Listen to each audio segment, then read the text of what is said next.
What's up, pricks? We are at issue number 50 of Spawn. Wow, we're really fucking progressing, huh? Alright, let's go. As you know, last issue, Terry got hit by a fucking truck, so now he's being rushed to the hospital, obviously. Wanda races over there not giving a fuck, running through the hospital trying to find Terry. The doctor then pretty much rats on Terry, telling Wanda that this is not his only blackout that he's had this week. And he tells Wanda he just didn't want her to worry because she worries enough. Cog tells Spawn that his suit is evolving without him, without any guidance, at an accelerated rate that would usually take years to happen. Spawn tells him, well, how do I fix this? He says, well, you actually have to become in sync with your fucking suit first of all, and he says that his costume is lost. It wants to return home, which is hell. Cog tells Spawn that the suit is feeding off of his sin and off of his evil. Whenever he's angry, whenever he kills people, whenever he does savage actions, his suit feeds off of it, and he needs to stop that. He needs to let his anger die. He needs to remove all the sin he can from his body so his suit doesn't take control. Then Spawn questions who Cog is, and Cog tells him, I am a Spawn. Cyan starts to make a mess with her cereal, and Wanda's kind of in a rush, so she has to quickly clean her up to take her out to go see her father. Terry is then informed that he has a cancerous lump in his brain, and they can't take it out because it'll damage the brain. Terry and Wanda are obviously shocked about this, so Terry questions the doctor on how long he has to live, and the doctor says about 2 months. After that, Wanda returns home and collapses on the floor crying. She left Cyan at a friend's house so she could grieve in peace, pretty much, because another one of her husbands are gonna die. Spawn visits Granny Blake, and then eventually she mentions the fact that Terry is dying. Spawn is obviously taken back by this. Later that night, Spawn arrives at the hospital. Spawn is confused on whether or not he should even help Terry because he knows that Terry is a traitor. He knows that Terry stole his wife, so he's confused and he just leaves. One of Terry's monitors then goes off, and after that, Wanda is informed that Terry has been put into a coma. Wanda is obviously devastated by this because she knows Cyan probably won't even remember her father when she grows older, and her father will never even get to see her grow up. Spawn returns back to the hospital knowing that he will never get back with Wanda again because it's just false hope for him. It's something that he wants more than anything, but he knows he cannot have it. But he did make her a promise that he would always keep her happy no matter what. So he does this and he helps Terry. Spawn uses his necroplasmic powers to cure Terry's cancer and to revive him from the coma. As he's waking up, Terry pulls the shoelace out of Spawn's face.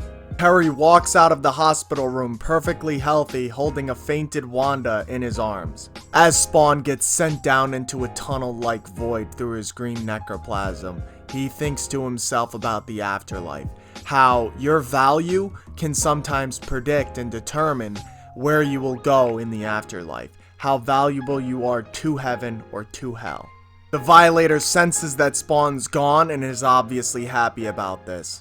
However, this is short-lived because the Violator then realizes, fuck, I didn't send him to hell, he sent himself to hell. Means in about a century or two, Malebolgia will just find another Hell Spawn to lead Hell's army. That pisses the Violator off because the Violator thinks that true natives of Hell should lead Hell's army. So, he needs to come up with another plan, and he thinks he knows just where to start. The doctor himself can't even believe what happened to Terry. His brain is 100% cured and possibly even healthier than it was before. He tells him that there's no cancer and I'd just like to return him home now. Then Wanda says she'd like to tell him that herself. When Terry gets home, Wanda throws him a surprise party with a cake and everything.